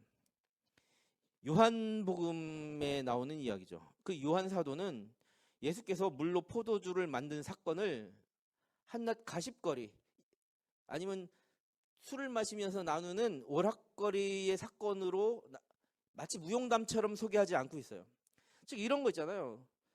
그 영화나 드라마에 보면 어떤 사람이 특별한 체험을 하거나 그 어떤 것을 목격하면 술자리에서 지 친구들한테 야 있잖아 막 하면서 그때 말이야 예수가 말이야 물을 포도주를 만들었어, 이런 식으로 기술하지 않았다는 거예요. 무슨 얘기인지 아시죠? 요한은 성령의 영감을 받아 하나님 아버지를 계시한 예수의 기적의 원리를, 그 진리를 기록하고 있는 거예요. 이 기적의 이야기, 여러분들 혹시 가나의 혼인잔치라는 다큐멘터리 있거든요. 거기에 보면 그 시대상의 혼인잔치가 상징하는 바, 또 예수가 상징하는 바를 굉장히 적나라하게 잘 드러내는 그런 그러니까 시대상이 잘 드러나는 그런 다큐멘터리가 있어요. 제목이 정확하게 기억 안 나는데 아마 가나의 혼인잔치로 알고 있는데 그게 굉장히 잘 만들어졌습니다. 그걸 보시면 그런 어떤 의미를 또 다른 관점에서 바라볼 수 있는, 여튼 이 기적의 이야기에서 우리는 우리의 필요성을 알고 계시는 예수님과 그 예수님의 정체성, 그것을 우리가 엿볼 수 있고, 그것을 드러내기 위해서 행동하시는 예수님의 능력, 그러면서도 겸손하신 예수님, 그러면서 하나님께 영광을 돌리고 있는 바로 그 모습을 우리가 발견할 수 있습니다. 자, 우리 한번 적용해 볼게요. 물이 변화에 된 포도주를 예수님과 한번 연결해 보면, 죄는 하나님과의 관계를 파괴하고 인생의 영적 황폐와 슬픔으로 몰아간다. 그리스도의 기적들, 그것들은 우리가 예수님의 영광스러운 삶과 죽음과 부활을 믿을 때 하나님과의 기쁜 화해가 가능함을 알려준다. 포도주가 떨어져서 어떤 즐거움을 누리지 못할 때 그 기적은 예수님께서 하나님과의 화해의 가능성을 보여주는 어떤 상징적인, 예수와 연결해서 생각해보면 그렇다는 거예요. 이걸 신학적으로 적용해보면 하나님은 우리에게 예수님이 하라고 명하신 일들을 하고 다른 사람들을 믿음으로 이렇게 인도하는 하나님의 영광을 드러내는 그런 존재로 살아가라고 말씀하시는 거예요. 그 가나의 기적 이야기에도 보면 예수님이 하라는 것에 순종하는 장면들이 나온단 말이에요. 우리가 그런 인생을 살아가라, 하나님의 영광을 드러내라, 예수님께서 침묵하게 하셨던 것처럼 하나님의 영광을 드러내라라는 것입니다. 자, 하늘에서 내린 떡이 이야기, 그 1, 2, 3번 이렇게 쭉 보시면서 설명을 들으시면 될 것 같습니다. 이 하늘에서 내린 떡의 이야기에서는 예수님의 육적인 필요뿐만 아니라 예수님께서는 영적인 양식도 채워주시는 분임을 알게 합니다. 예수님은 자기를 따르는 무리를 불쌍히 여기셨고 그 자리에서 구할 수 있는 것으로 놀라운 기적을 일으켜 무리를 먹이셨어요. 그 복을 또 제자들을 통해 그 많은 무리들에게 전달했어요. 이 5,000명을 먹이신 이 기적은 육적인 양식뿐만 아니라 영적인 필요를 채워주시는 하나님에 대해서 이야기하는 거예요. 자, 그래서 여기 장면에서는 5천 명을 먹이는 떡의 사건의 기적이지만 요한복음 6장 35절에서는 자기를 계시하면서 생명의 떡, 그 생명의 떡이 지금 오병이어 사건을 통해서 이 무리에게 떡을 주시는 하나님이심을 입증한 사건입니다. 요한복음 6장 33절부터 36절 한번 같이, 요거는 제가 한번 찾아봤으니까 같이 읽어볼게요. 시작. 하나님의 떡은 하늘에서 내려 세상에 생명을 주는 것이니라. 그들이 이르되 주여 이 떡을 항상 우리에게 주소서. 예수께서 이르시되 나는 생명의 떡이니 내게 오는 자는 결코 줄이지 아니할 것이요 나를 믿는 자는 영원히 목마르지 아니하니라. 그러나 내가 너희에게 이르기를 너희는 나를 보고도 믿지 않는도다 하였느니라. 아멘. 자, 이걸 한번 적용해 볼게요. 이 마태복음에 나오는 이 하늘에서 내린 떡, 이 이야기를 요한복음에서는 자기 계시를 통해 생명의 떡이라고 말씀하셨단 말이에요. 그것을 입증한 사건이에요, 사실은. 그런데 그리스도와 연결을 해보면 토라의 완성으로도 한번 생각해 보십시다. 이스라엘 백성이 광야에서 굶주렸을 때 하나님은 모세를 통해서 하늘의 만나를 내려주셨어요. 근데 모세보다 위대한 예수님은 하늘에서 내려오는 떡뿐만이 아니라 자신 스스로를 생명의 떡으로 세상에 주신다고 말씀하셨던 거죠. 자, 그런데 우리 신학적으로 적용해 보면 예수 제자들의 모습을 바라보면서 우리들이 어떠하여야 하는가를 생각해 보는 거예요. 하나님은 예수님의 사람들의 필요를 채워 주실 때, 태워 아닙니다. 채워입니다. 예수님의 사람들, 그 많은 무리들의 필요를 채워 주실 때 우리가 제자들처럼 그분의 손과 발이 되라고 우리를 부르셨습니다. 라는 것을 우리가 이 기적의 사건을 통해서 우리가 깨달아야 할 것입니다. 자, 물 위를 걸으신 예수님의 기적의 이야기입니다. 예수님이 그 처한 상황의 주권자이시고 우리 인생에 정말 폭풍과 같은 어려운 시기에도 용기와 믿음을 가지라고 말씀하시며, 예수님은 많은 권세 있는 하나님, 온 세상 온 땅의 주인이신 하나님의 아들이시며 홀로 영광 받고 예배 받기에 합당하신 분이시다라는 겁니다. 자, 우리 그리스도인들은 세상을 살아가다 보면 그런 폭풍 같은 시절을 많이 만난다는 거예요. 우리를 시험하는 여러 가지 상황과 실제로 우리는 다투고 씨름하는 그런 현장을 살아가는 거예요. 그러나 이 기적의 말씀을 통해서 우리는 혼자가 아니다라는 사실을 알아야 됩니다. 하나님의 아들이신 예수님께서 만물의 주권자가 되시기 때문에 어떠한 상황에서도 우리를 깊은 고난과 정말 바닥을 치는 상황에서도 우리를 위로와 용기의 자리로 불러서 주시며 그 삶의 어려운 순간에 당당하게 맞서게 하시는 겁니다. 자, 이 기적의 이야기는 예수님께서 어떤 것까지 지배하고 계십니까? 바람과 파도도 지배하는 주권자 아닙니까? 그러므로 우리의 인생에 바람과 파도 치는 그런 폭풍의 순간에도 그분을 예배하고 또 다른 이들을 그 예배의 자리로 초청할 수 있는 그런 자들이 되어야 될 것입니다. 한번 적용해 볼게요. 우리 믿음에서 가장 중요한 것은 믿음이 얼마나 큰가 보다 누구를 믿는가입니다. 예수님은 이 기적을 통해 가장 확실하게 죽음과 부활의 상징을 보여주시는 겁니다. 그분 자신이 우리의 믿음을 받게 합당하신 분이다라는 것을 증명해 보이신 거예요. 즉 다시 말하면 예수님만이 우리의 인생의 구원자이시구나라는 것을 깨달아야 됩니다. 우리 인생의 삶과 적용하는 신학적인 적용을 보면 하나님은 우리에게 어려운 상황에서도 그 능력의 주권자이신 하나님 예수님을 신뢰하는 그 모습을 세상에 드러내라. 당당하게 위축되지 말고 창피하지 말고 내가 예수 믿는 사람이에요. 기적의 하나님 예수님을 믿는 사람이에요 라는 것을 부끄러워하지 말아라 하는 겁니다. 자, 치유받은 중풍병자의 죄를 사하시는 이야기입니다. 우리의 진짜의 믿음은 치유를 간구하는 거죠. 죄 많고 병들고 한 우리 인생의 치유를 간구하는 겁니다. 그런데 예수님은 치유해 주셨지만 무엇이 더 필요하다고 선언하시는 거냐면 죄의 용서가 더 필요할 때가 있다고 말씀하십니다. 예수님 이 땅의 고통과 더불어 영원한 고통까지, 이 땅의 고통은 뭐예요? 육체의 고통뿐만 아니라 영생에 필요한 영혼의 고통까지 모두 덜어주신다라는 겁니다. 치유받은 중풍병자의 이야기를 통해 우리는 진정한 믿음이란 예수님이 우리 육체뿐만이 아니라 영혼도 치유해 주시는 것임을 배울 수 있게 됩니다. 예수님은 완전하신 하나님이시기 때문에 몸이 아픈 환자를 치유하는 것뿐만 아니라 그 환자의 영적인 면, 내적인 질병, 죄의 문제도 고쳐주고 계신다는 거죠. 이 기적의 사건을 통한 예수의 복음은 죄인들을 완전하게 고친다, 온전하게 세우신다라는 겁니다. 예수님께서 중풍병만 고쳤으면 부분적으로 고친 건데 완전하지 못했는데 영혼의 문제까지도 용서해 주심, 죄의 문제까지도 용서해 주시면서 어떻게 해요? 완전한 용서, 완전한 치유, 완전한 치유로 우리 인생을 온전하게 하십니다. 한번 적용해 보면 예수님은 중풍병자를 치유해 주심으로 인간을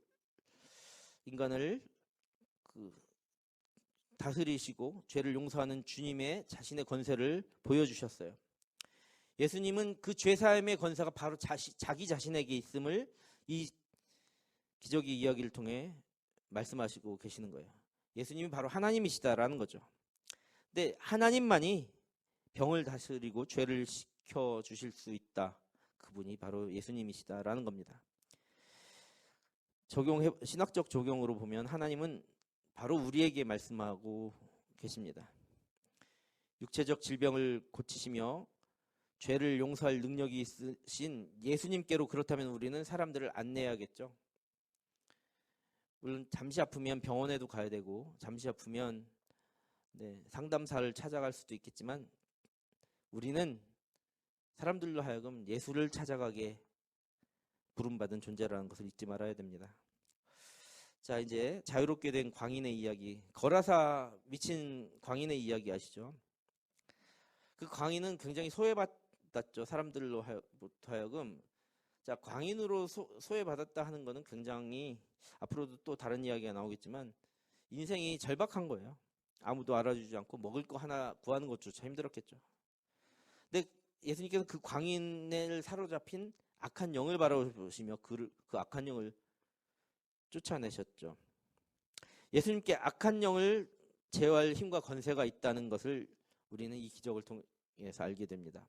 예수님은 악한 영에 사로잡힘으로써 겪게 되었던 그 광인, 미친 사람의 어떤 사회적 격리, 또 가족들로 세상으로부터의 어떤 공동체로부터의 격리와 소외감으로 겪는 그 아픔을 염려하시고 그 상황을 통찰하시며 그 상황에서 해방시켜 주셨어요. 예수께서는 그를 결박에서 풀어주시고 하나님의 선하심을 증언하고 살아라 하고 그 복음 전달자의 길로 그를 초청합니다. 우리도 예수님의 힘과 능력으로 죄의 결박에서 해방되어 자유하게 된 사람들이나 마찬가지입니다. 그렇게 하나님의 선하심을 증언하도록 초대받은 사람이 여기 모인 바로 저와 여러분이라는 사실입니다.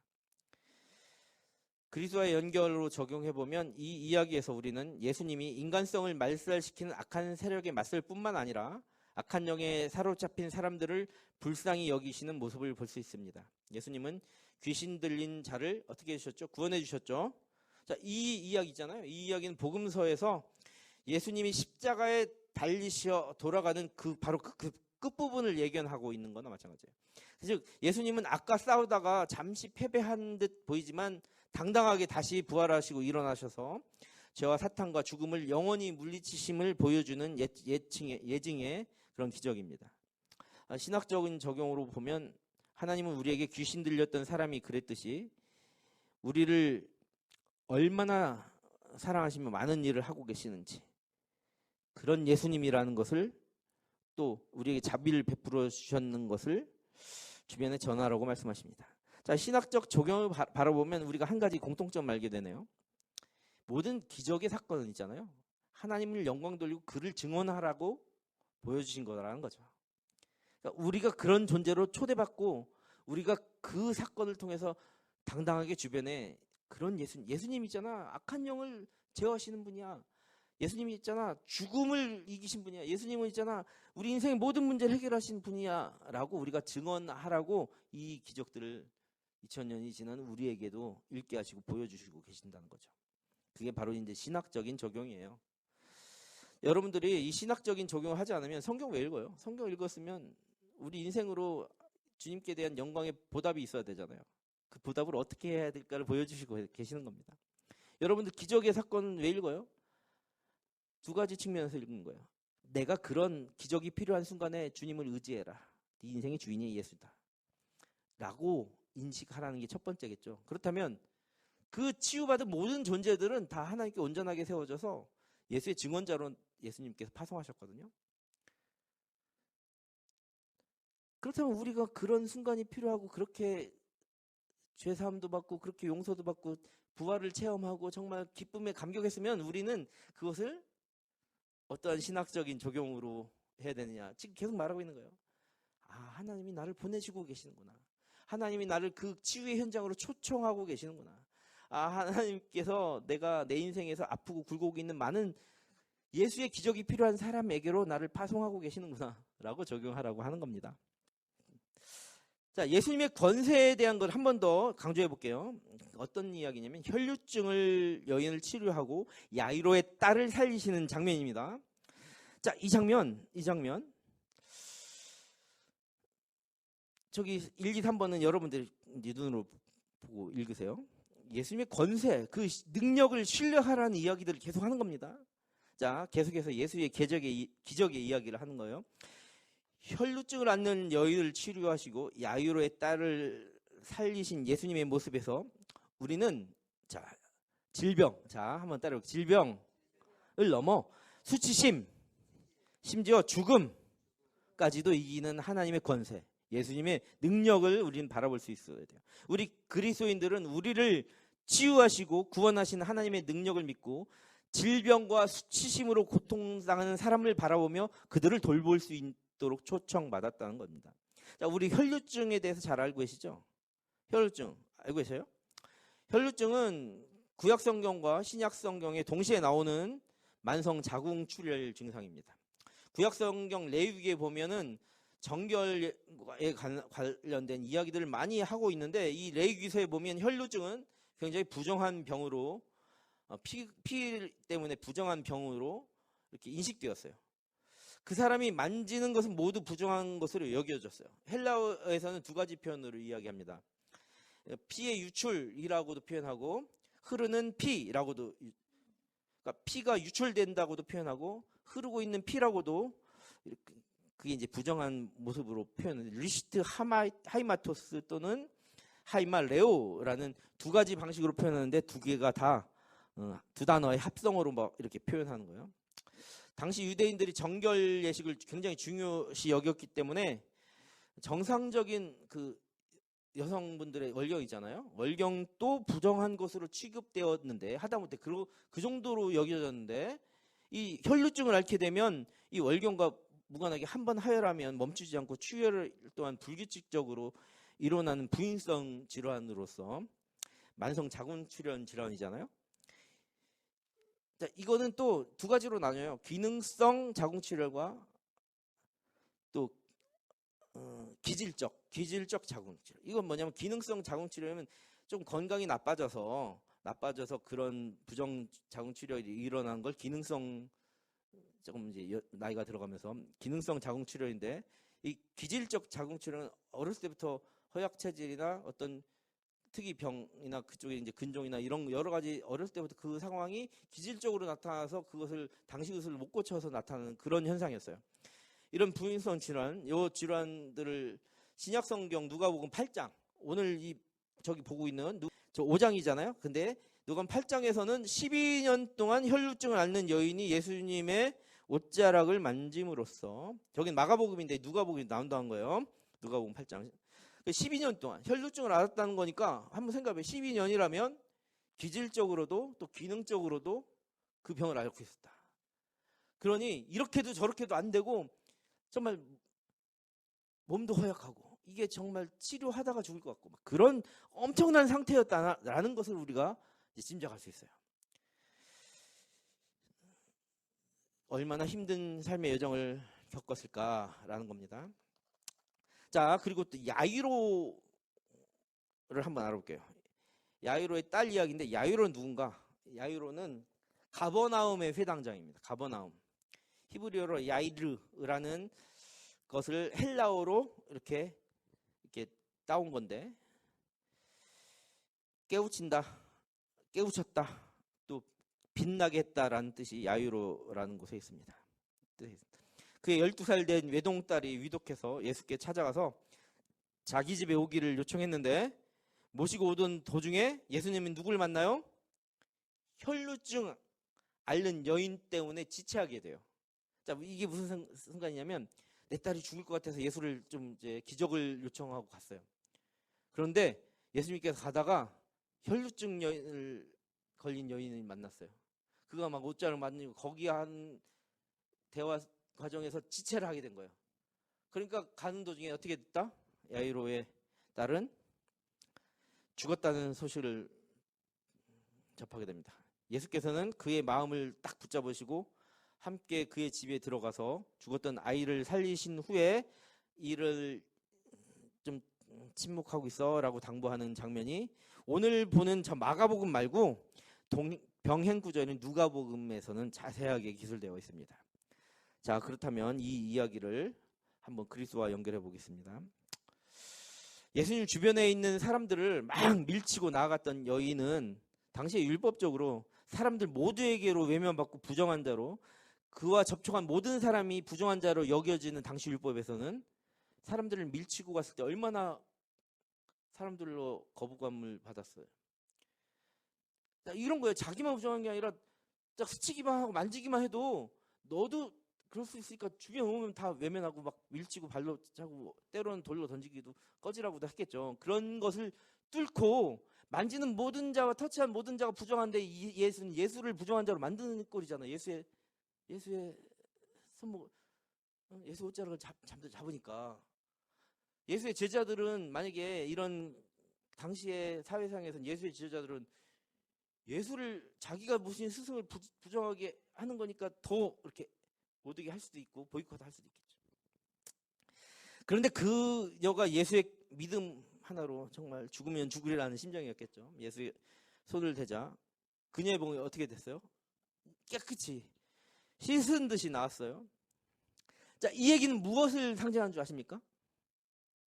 예수의 정결함이 그녀의 부정함보다 강했다라는 사실이에요.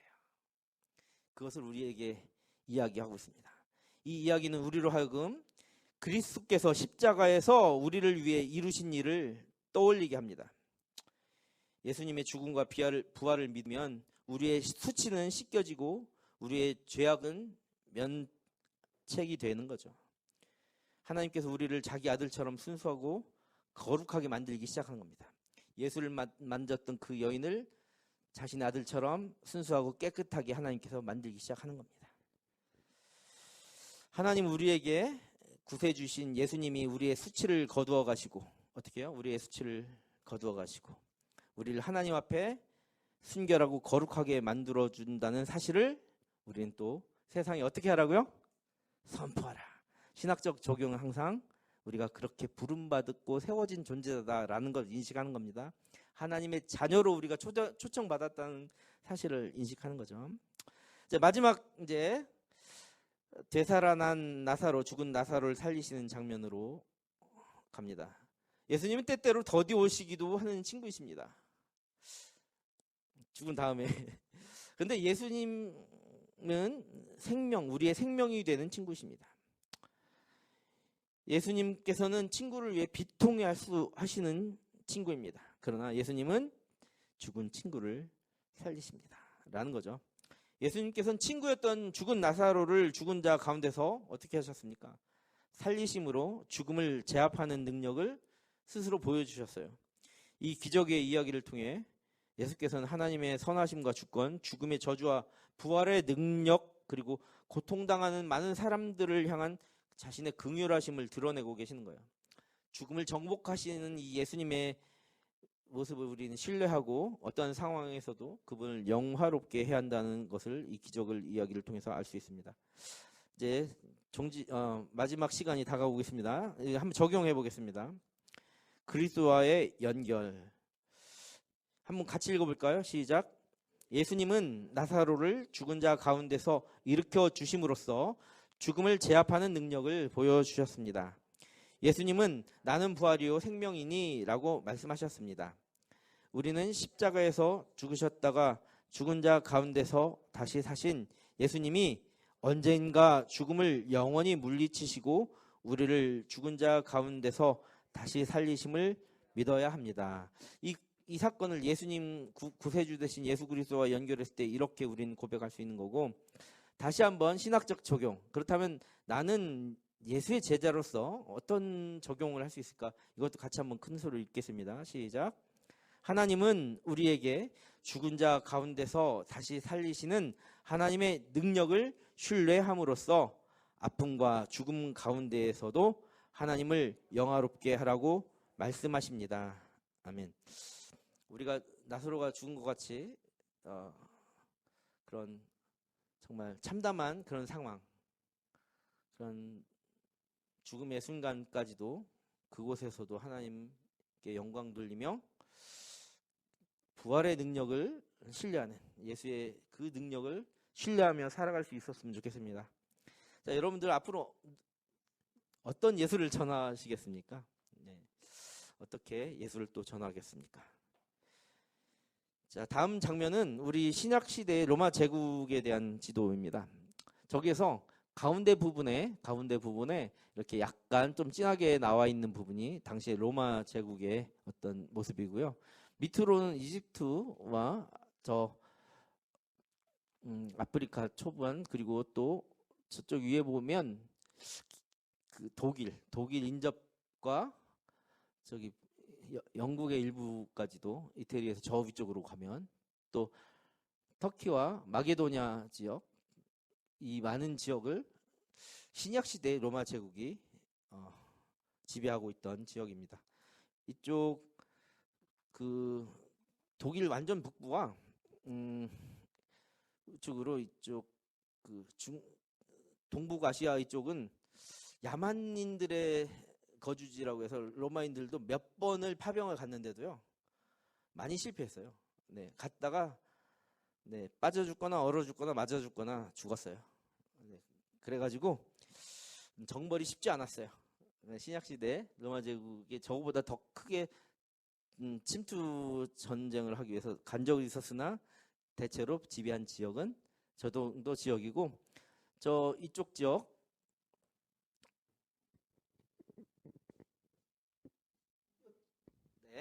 저쪽, 그러니까 로마 제국의 동북부죠. 그쪽이 소아시아 교회들과 바울의 주된 선교 지역이다라고 생각하시면 됩니다. 우리 생각해보기 과제물 한번 보도록 하겠습니다. 죽음의 상징인 십자가가 어떻게 그리스도인의 상징이 되었을까 한번 조사해보는 겁니다. 뭐 어려운 건 아니지만 어렵게 답을 하려고 하지 않아도 됩니다. 죽음의 상징인 십자가가 어떻게 그리스도인의 상징이 되었을까? 자, 여기도 십자가 있잖아요. 보이세요? 십자가 보이죠? 저 앞에도 십자가가 보입니다. 이 십자가는 당시에 죄인들, 흉악범죄자들, 이런 반역자들을 처형하는 그런 형틀이었잖아요. 그런데 그것이 어떻게 그리스도인의 상징이 되었을까라는 거예요. 자, 오늘 이야기에 나오는 성경 구절을 모두 묵상해 오십시오. 또 신약에서, 이거 문제입니다. 신약에서 나는 부활이요 생명이니 라고 말씀하신 구절과 또 신약에서 자신을 포도나무라 말씀하신 구절, 이거를 어디에 나와 있는 구절인지 신약 성경을 다 읽고 찾아오시면 됩니다. 아멘. 네, 맞습니다. 네, 뭐라고요? 포도나무, 나는 가지요. 뭐 이 장면 이야기 하는 겁니다. 그리고 또 근데 부활이요 생명이니는 또 다른 데잖아요, 그렇죠? 부활이요 생명이니는 다른 구절이잖아요. 네, 다 아시네요. 네, 세부적인 구절까지. 네, 요한복음 11장과 네, 여튼 정확한 구절들을 이렇게 몇 절까지인지 잘 찾아봐 주시고, 네 번째 문제는 이거는 신학적인 적용이에요. 어떻게 하면 슬퍼하는 자들과 함께 슬퍼할 수 있을까요? 자, 그럼 슬퍼하는 자의 가장 위로가 되는 게 무엇일까요? 그것을 어떻게 하면 될까요? 라는 질문이나 마찬가지죠. 지금까지 했던 신학적인 적용의 대부분이 이제 응축되어 있는 것 중에 하나죠. 그것을 이제 좀 구체적으로 슬퍼하는 자, 여러분들 언제 슬퍼합니까? 아플 때? 네, 아플 때. 또 죽었을 때. 나사로의 죽음처럼 가족이 네, 죽어갈 때, 죽을 때. 또 언제 슬퍼하죠? 가장 슬퍼할 때는 자신의 영혼뿐만 아니라 상대방 그 죽어가는 영혼을 바라보며 슬퍼할 수 있어요. 네, 죽는 건 한순간일 수 있지만 영혼의 죽음은 영혼의 문제이잖아요. 그러니 슬퍼하는 자들과 함께 슬퍼할 수 있을까요? 무엇을 증언하면 될까요? 어떻게 하면, 그게 같은 질문이에요. 또 어떻게 하면 부활 생명의 기쁨을 전할 수 있을까? 이게 어려운 문제들은 아닙니다. 여러분들 이거는 과제문은 오히려 신학적인 것보다 신앙적인 문제입니다. 잘 네, 풀어 오시길 바라고, 다음 시간에도 네, 밝고 활기찬 모습으로 만나도록 하겠습니다. 사랑하고 축복합니다. 다음 시간에 또 만나요. 고맙습니다. 감사합니다. 성령님과 나 그리고 당신